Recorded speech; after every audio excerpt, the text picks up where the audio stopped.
The introduction of the large marine ecosystem concept into the management of the goods and services of the coastal and marine environment of the West and Central African countries in 1995 enabled these coastal states to strengthen their cooperation efforts and, most importantly, to ensure synergy in the manner in which they complied with a myriad of oceans-related multilateral agreements to which they are parties. It's important to highlight that GEF played a crucial role in this process by supporting the LME concept. Two major projects, GEF-funded projects, provided the opportunity for these countries to carry out a transdiagnostic analysis that led towards defining priority actions within a strategic action program.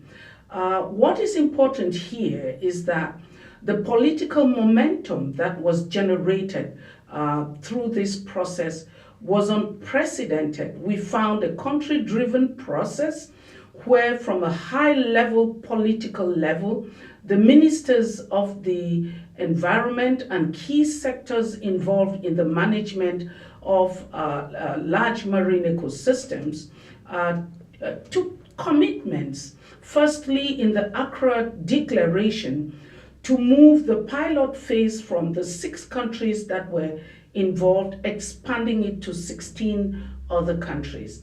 In the Abuja declaration that followed later on, there was recognition for a strong coordination of this process, and so the interim Guinea Current Commission was established, but later on made a permanent governance structure with the GCC established under the OSU Declaration. But what is important is that to clarify the mandate of this body, the Abidjan Convention made it clear that this permanent governance structure had to be established as a protocol under the Abidjan Convention.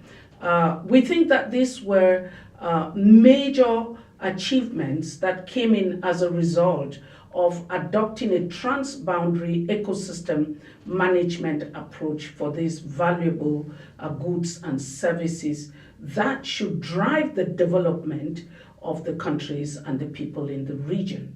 The major achievements in the application of the Large Marine Ecosystem Project was the human dimensions to the activities that were carried out.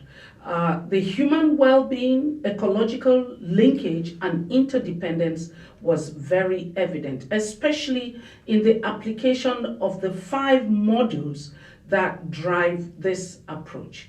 In fact, this led to what I would call a key benefit, which was that of strengthening the relationship between natural science and social scientists.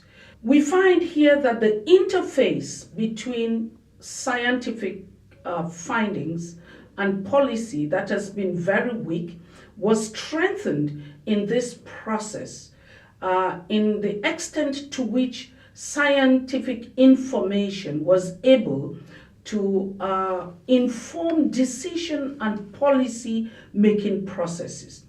If we take the modules of fisheries, pollution, and productivity, we find out that several monitoring activities were carried out that led to the generation of data, the updating of data, the establishment of scientific networks in carrying out this.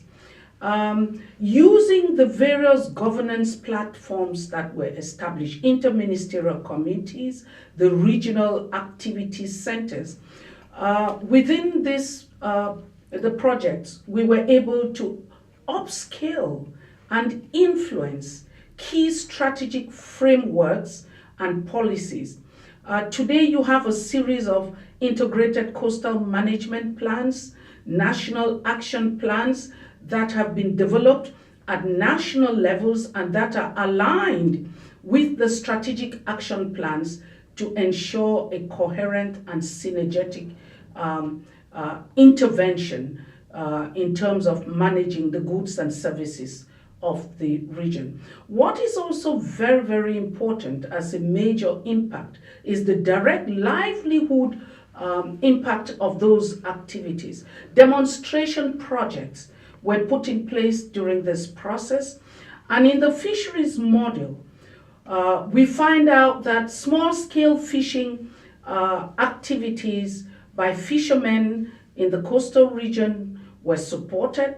Activities were put in place to combat the illegal, unregulated, and unreported fishing.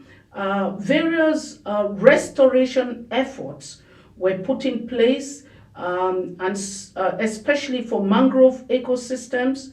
We also note that local technology was used to protect coastal erosion in the region. And all of this contributed significantly to strengthening the efforts for food security in the region.